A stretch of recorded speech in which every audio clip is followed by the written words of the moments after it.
La maestra Juanita ahorita nos va a hacer el favor de presentar rápido al doctor. Nada más quería darle la bienvenida a todos y a todas y pedirles por favor que tengan sus micrófonos apagados. Si alguien tiene preguntas, lo podemos hacer a través del área de textos. Igual la maestra Juanita nos hace favor de leerlas en el momento que sea oportuno y por ese medio podemos estarnos comunicando para que no se mezclen las voces, ¿les parece? Entonces, Juanita, te cedo la voz y gracias, doctor, y bienvenidos. Ok, muchas gracias, maestra Luz. Buenas tardes, compañeros. Yo soy Juanita González, soy la ATP de la zona 55, junto con la maestra Nayansi, por aquí anda. Pues bien, esta es una charla a la cual se convoca por medio del sector a través de la coordinación de la zona 55. En esta ocasión, pues tengo el gusto de presentarles al Rosario, ¿puedes apagar tu micrófono, por favor? Gracias. En esta ocasión nos acompaña muy amablemente el doctor Sinencio. Él es mi maestro en el Centro Universitario de la Costa. Lo conozco ya de muchos años. Él es el doctor y psiquiatra. El doctor Enrique Sinencio, el cual nos va a dar una pequeña charla sobre todo estas situaciones que estamos presentando. Como le dijo la maestra Luz, las preguntas serán en el momento que el maestro los solicite. Va a ser una charla, pero al final va a haber un momento en que vamos a interactuar con el profe. Entonces, sí les pido, por favor, si abren sus cámaras y apagan su micrófono porque luego se visea y no se escucha claramente lo que nos está compartiendo el profe. Pues bienvenido, maestro, y buenas tardes a todos. Muchas gracias. Buenas tardes a todos y todos. Juanita, muchas gracias. A la maestra coordinadora también. Los envidio por estar viviendo en el área de Tomatlán, del Tuito, de por allá. El tema es el manejo de las emociones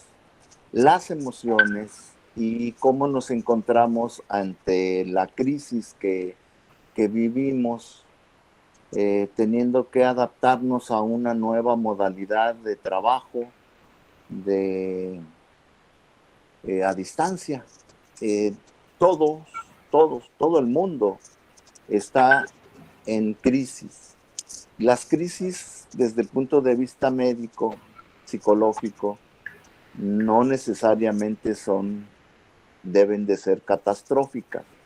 Una crisis es una oportunidad para recapacitar, para aprender, para innovar, para echar a andar mecanismos adaptativos mejores y aprender de la experiencia.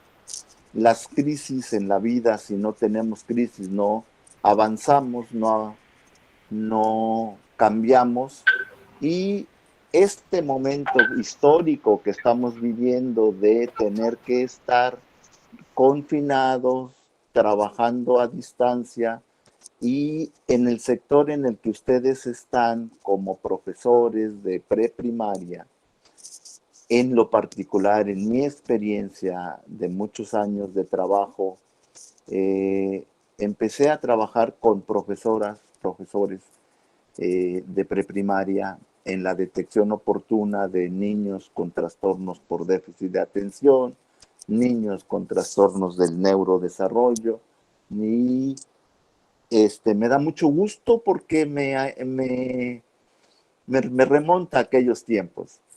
Quiero decirles que las emociones y el sentimiento no es lo mismo. Hay una enorme diferencia entre la emoción y los sentimientos.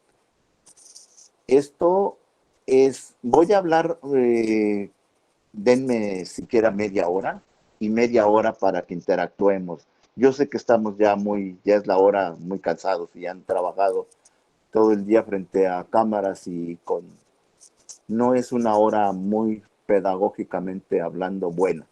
Pero miren, la emoción es normal.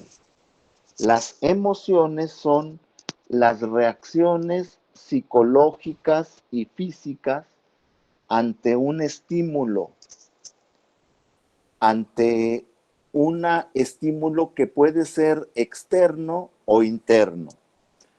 Es la manera que tiene nuestro cerebro, nuestro cuerpo, para reaccionar, y las emociones son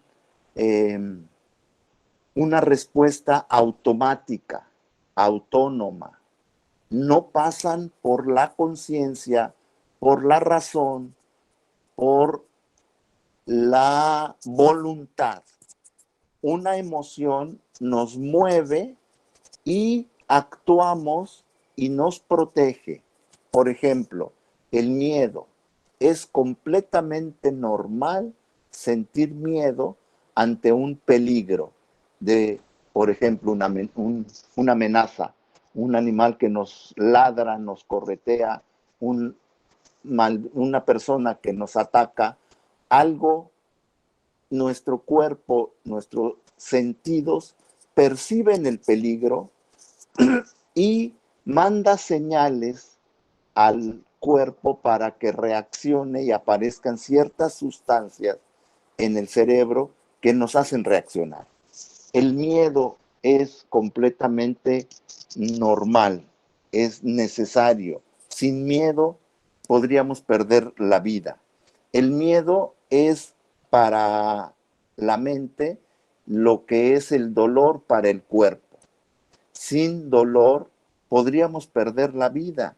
El dolor nos avisa que hay algo que nos hace daño, que nos está haciendo daño. Si tocamos algo caliente, pasa la información al cerebro y automáticamente, sin pensarlo, sin razonarlo, quitamos la mano. El dolor y el miedo o angustia es normal, es algo que nos avisa y nos anticipa ante peligros, echando a andar mecanismos que nos hacen protegernos, atacar o llega a paralizarnos en caso de que sea muy intenso y sorpresivo. Nos paraliza, no nos permite actuar. El mucho miedo, la mucha impresión, la reacción violenta, traumática, no nos permite reaccionar y nos quedamos paralizados. Las emociones son varias. Conocemos las emociones como las emociones básicas de la alegría, el amor, la ira, la sorpresa, la tristeza, la vergüenza y especialmente el miedo o temor. De las emociones, la básica es la emoción que nos relaciona con los otros, que viene siendo el amor. No deberíamos de tenerle miedo a sentirlas, porque nos están avisando que hay algo en el medio ambiente o dentro de nuestro cuerpo, que algo pasa, bueno o malo, pero nos avisan. Yo quisiera, recordarán ustedes lo que entendemos por mente. La mente o lo mental es lo que resulta de la interacción entre un órgano llamado cerebro y un entorno o medio ambiente que puede ser la familia, la naturaleza, el trabajo, los compañeros, los vecinos. El entorno está lanzando estímulos y el cerebro percibe esos estímulos por medio de los órganos de los sentidos, los percibe, los identifica y los guarda en alguna zona llamada memoria o memoria de trabajo o memoria de aprendizaje, de la experiencia, memoria de la experiencia. Y de esa manera se va dando el aprendizaje emocional. Es decir, el aprendizaje emocional es si una información nos llega y no nos mueve la emoción, esa información sale, no la percatamos, no se nos queda registrada y se nos olvida. Pero si ese estímulo, esa información nos mueve la emoción de la sorpresa, de la alegría, de la tristeza, del afecto, de algo, encontramos, se nos queda grabado prácticamente para siempre. Eso sería el aprendizaje significativo, que es el aprendizaje emocional. Dice Vygotsky, si un estímulo, una información, no pasa por el corazón, por la emoción, no se queda como aprendizaje. Para que uno pueda aprender, tiene que ligarlo a la emoción. Entonces, las emociones son naturales, autónomas y no las podemos manejar. Una persona que está deprimida, que está triste con una emoción intensa de depresión, no le podemos decir que quite esa cara, que le eche ganas, que la cambie, porque no puede. Es algo que va más allá de su voluntad, de su razonamiento. No lo puede modificar. Hay algo físico, hay algo orgánico. De igual manera con el miedo. Sí, es normal el miedo, pero el miedo que cuando la amenaza se queda en nuestra mente y la amenaza está ahí, no se va, el factor amenazante nos hace que aparezcan ciertas sustancias en nuestro cerebro llamadas neurotransmisores, entre ellas una muy importante que es el cortisol, la adrenalina, sustancias que hacen que reaccionemos. Estas sustancias, cuando pasa el peligro o la amenaza, bajan, desaparecen y aparecen cuando hay un estímulo nuevamente. Así nos podemos emocionar cuando vemos a alguien que no habíamos visto antes, nos da alegría, nos da tristeza, nos da... Bien, las emociones son automáticas, se mueven y nos permiten aprender de la experiencia. Otra cosa es lo que conocemos como ansiedad. La ansiedad es un miedo anticipatorio. Es cuando tenemos miedo y estamos pensando y tenemos miedo, vivimos en nuestra mente anticipadamente el sufrimiento, la pena, la vergüenza, el miedo anticipatorio. Todavía no pasa, pero ya nos estamos asustando y a eso le llamamos ansiedad, por así decirlo, lloras antes de que te peguen. O sea, todavía no sucede la amenaza o el peligro, pero uno en su cabeza magnifica eso y lo hace sentir un miedo adelantándose, anticipándose. Eso ya es anormal. No deberíamos de darle oportunidad a que se instale la ansiedad. Existen varias formas de ansiedad. Hay ansiedad que es reacción ante una enfermedad. ¿Quién no va a tener ansiedad si le dicen que tiene un cáncer? Lo asocia inmediatamente con la muerte y uno está pensando en qué va a pasar y a qué hora me voy a morir y cómo va a ser, y empieza a hacer en la imaginación una serie de pensamientos catastróficos. Estamos en un peligro real. Existe un bicho que no existía en el mundo, un virus que se está contagiando, se transmite fácilmente, que no tenemos, nuestro cuerpo no tiene defensas para y que a muchos les puede costar la vida. Tenemos que tomar medidas, tenemos que aprender, tenemos que informarnos.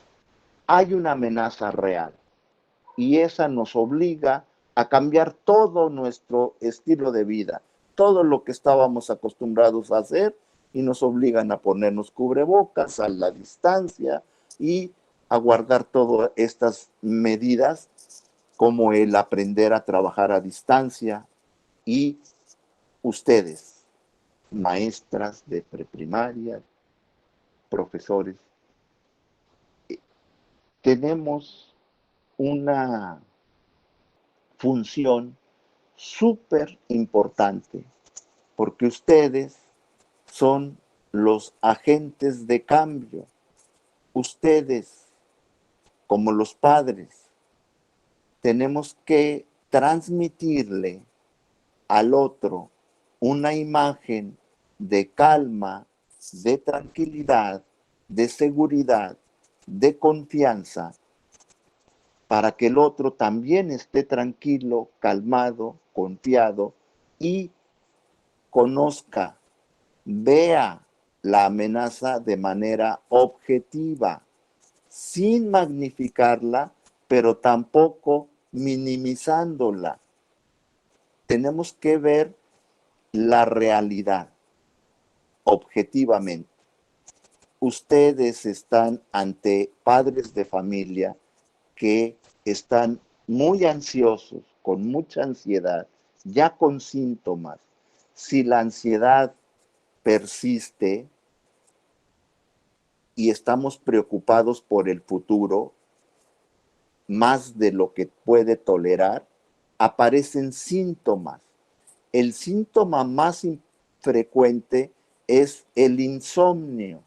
O sea, por estar pensando y preocupándome por los peligros reales o por los peligros fantaseados, no puede conciliar el sueño.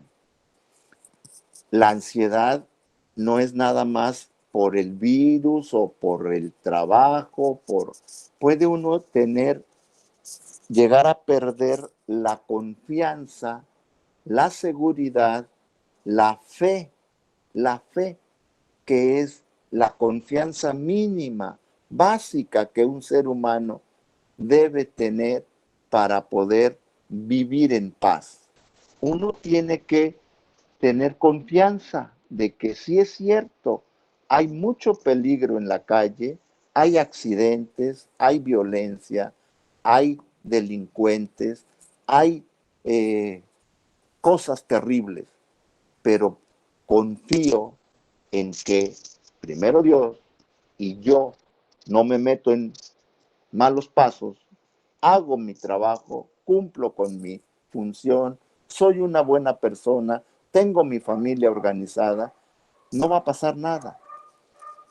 Entonces, quien sufre un trastorno de ansiedad, magnifica los problemas en su mente, en su cabeza, y sufre más de lo que es necesario. Sufre, está afectando a su sistema, a su cuerpo, y pueden aparecer lo que los médicos llaman enfermedades psicosomáticas. Quiere decir, son enfermedades en las que el cuerpo está sano, pero hay síntomas psicológicos que han alterado a la función del cuerpo. Por ejemplo, la migraña, la hipertensión, las taquicardias, falta de aire, lo que siente uno cuando tiene miedo. Cuando uno tiene un miedo, se le va el aire, se le cierra la voz, se pone pálido, le late más fuerte el corazón, se le van las fuerzas de las piernas, está tembloroso, está... Todas esas son reflejos que nos están preparando ante el peligro. Cuando uno tiene la ansiedad, este miedo aparece disfrazado o aparece como síntomas psicosomáticos. Hay estreñimientos, hay diarreas, hay taquicardias, hay alteraciones en la piel, alteraciones en los oídos y sobre todo hay insomnio. Se ha comprobado, hay varios estudios basados en la evidencia, en los que un ser humano no puede resistir más de 5 noches sin dormir nada, sin dormir ni de día ni de noche, porque entonces el cerebro confunde la realidad con la imaginación y los órganos de los sentidos malinterpretan la realidad y aparecen las alucinaciones o los trastornos del pensamiento. Hacen ideas, creencias falsas de las que el sujeto está plenamente convencido de que es real, y a eso le llamamos delirios. Un delirio es una creencia falsa de la que el sujeto está plenamente convencido y no hay poder humano de que razone de otra manera. Estas son las más frecuentes alteraciones como consecuencias de la ansiedad. La ansiedad se manifiesta como alteraciones también en la alimentación, o comer mucho o no comer, o dormir mucho o no dormir. Alteraciones en cualquiera de los órganos del cuerpo. Las enfermedades físicas se hacen más fuertes, las defensas naturales bajan y somos más propensos a adquirir infecciones. Cuando se desorganiza o cuando la ansiedad persiste, nos volvemos vulnerables y aparecen lo que está sucediendo ahora, algo que está haciéndose frecuente, como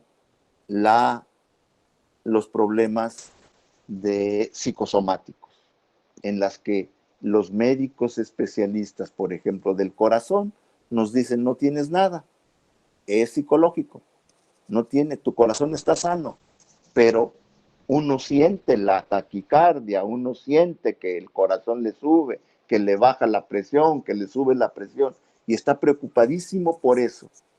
Eso ya es un trastorno de ansiedad, es una manifestación de la ansiedad. Luego, el insomnio y los estados de angustia. Si uno vive una impresión traumática en la que está en algo violento, vive algo violento, hay un estrés postraumático.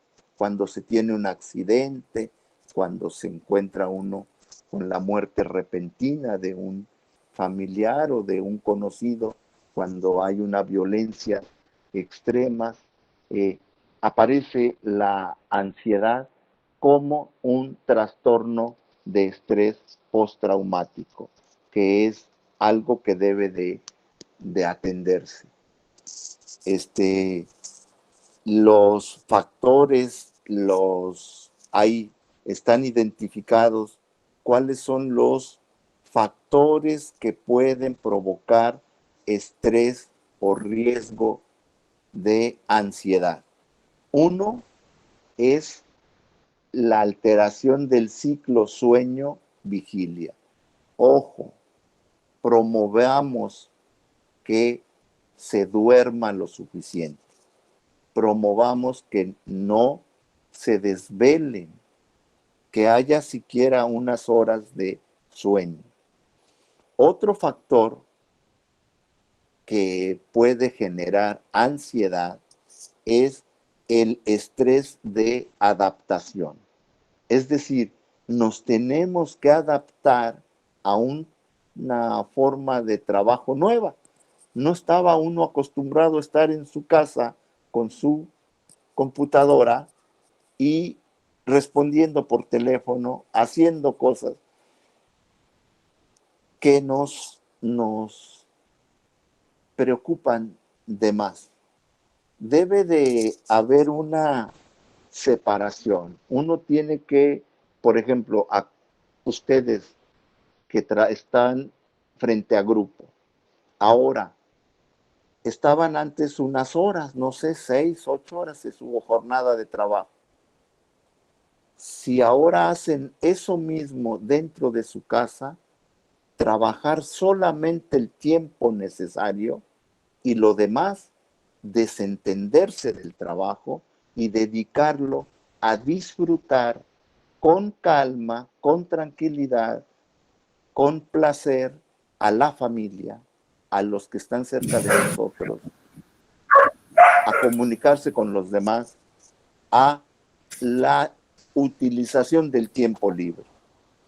O sea, hacer una buena división entre lo que es trabajo y lo que es el tiempo libre. Cuando uno está trabajando, bueno, ya estoy trabajando y que no nos interrumpan y el tiempo de no trabajo hay que dedicarlo a la esparcimiento y la familia y los hijos, los nietos, lo que sea, el hobby que más te guste hacer. ¿Para qué? Para que el cerebro pueda reposar, pueda descansar, desconectarse de la preocupación.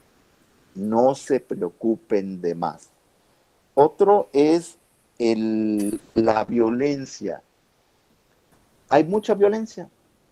Procuremos que no haya violencia en casa, violencia verbal con los compañeros de trabajo, violencia entre el abuso, por decir así, el hostigamiento, ¿cómo diríamos? Chismes, el rumor. Eso genera mucha ansiedad. ¿Qué pensarán de mí? ¿Qué van a pensar de mí? La gente va a hablar mal de mí porque me enojé, porque grité, porque yo soy la maestra, yo soy el doctor, yo soy el que no debe el psicólogo que no debe de enojarse, de manifestar miedo, No, somos seres humanos que tenemos emociones y las emociones nos van a traicionar porque no son voluntarias. Entonces, no exigirnos demasiado. Esos serían los... El otro es, ojo con las jornadas de el trabajo y la autonomía que uno tiene que tener en su trabajo. Uno hace, ustedes no son improvisados.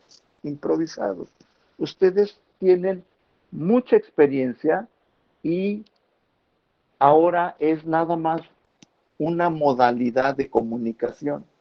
Seguir con una buena comunicación en la familia, con los padres de los niños, con los niños. Transmitir durante la jornada de trabajo una imagen de calma y de seguridad y de tranquilidad, porque lo normal es que los otros nos copien. Si me ve mi hijo, si me ve mi nieto, tranquilo, calmado, sereno, contento, él va a internalizar esa imagen y de adulto va a ser un adulto tranquilo, calmado, sereno, alegre. La función de ustedes, por eso a mí se me hace extraordinaria, porque transmiten sin percatarse, transmiten esa imagen y es lo que hace que el niño vaya desarrollando su personalidad, que tenga un maestro que le transmita eso y sobre todo el otro factor es el reconocimiento. La vida, el trabajo, sin reconocimiento es un tormento. Hacemos todo lo que hacemos para que nos reconozcan, nos feliciten, nos tomen en cuenta, nos acepten, nos quieran. Buscamos la aceptación de los otros. Necesitamos ser reconocidos. Los niños, sus alumnitos, necesitan el reconocimiento. Las madres que ahora la están haciendo de educadoras necesitan del reconocimiento, de la felicitación, de la palabra oportuna de reconocer. Y los turnos, hago énfasis en los turnos. Otra es el liderazgo. Ustedes son líderes ante los demás. Pero no se olviden, solamente lo son durante la jornada de trabajo. Cuando no están en el trabajo son seres humanos factibles, perfectibles, son seres humanos que viven, que sienten, que tienen miedo y que también se angustian y se preocupan. Y la otra sería la de nunca tanto como ahora es tan necesario la buena comunicación entre pares, entre compañeros. Estamos entre los compañeros. El rumor, los acoso psicológico, los actos que atentan, que dañan a la dignidad del otro, generan mucha ansiedad. El que un compañero lo critique a uno y haga un mal uso de su influencia de poder, es normal que estemos sensibles, que todos nos reaccionemos a veces inadecuadamente, pero todo se puede corregir y entenderlo de que, bueno, hay para eso las disculpas, o sea, quitarse la culpa, evitar el hostigamiento, evitar los malos tratos entre nosotros, entre la familia, entre los compañeros y promover un estado de bienestar, de compañerismo, de comprensión empática con los demás. ¿Cómo le vamos a hacer? Ahí ya tendremos que ver si es una ansiedad o una alteración de las emociones anormal, que es a consecuencia de una enfermedad, o es algo que aprendimos. Aquí viene ya la segunda parte. Los sentimientos. Un sentimiento es una emoción aprendida. Aprendemos a veces, aprendemos a sentir. Aprendemos qué quiere decir el dolor de estómago, la diarrea, las palpitaciones, el dolor de cabeza. Aprendemos por los órganos de los sentidos y aprendemos la emoción y aprendemos la experiencia. Si de niños fuimos maltratados, de adultos vamos a esperar inconscientemente que los demás nos maltraten. Cuando no, debemos de tener una seguridad, una confianza y transmitirla. Se vale ser feliz, se vale vivir las emociones agradables, placenteras, de calma, de seguridad, las emociones, y se vale aprender o desaprender sentimientos negativos para aprender sentimientos más positivos que estamos en estos días muy necesitados de eso. De modo que si yo tuviera un mensaje que transmitirles a ustedes, basado en mi experiencia, sería: transmite una imagen de calma, de tranquilidad, de seguridad, de confianza hacia los demás, y evita la desinformación, evita los rumores, la información poco fundamentada, evita preocuparte de más, procura dormir, procura expresar con palabras, el amor al prójimo, a tu compañero, a tu familia, a los que están cerca de ti. Y ustedes como profesores lo sabemos, los alumnos le copian a uno. Los alumnos ven cuando uno anda triste, cuando uno está enojado, cuando uno está contento, y los alumnos lo entienden, lo perciben. Tenemos que aprender lo que los psicólogos le llamamos el poker face, la cara de póker, ¿no? Que no nos delaten las emociones negativas delante de nuestros niños. Creo que con eso terminó el mensaje para no hacerlo más largo. Con mucho gusto comentaré lo que ustedes, o los escucharé, sus inquietudes, sus dudas, sus participaciones. Recuerden, todos somos seres humanos, tenemos derecho a sentir, y yo solamente tengo cierta experiencia por el ejercicio de mi profesión.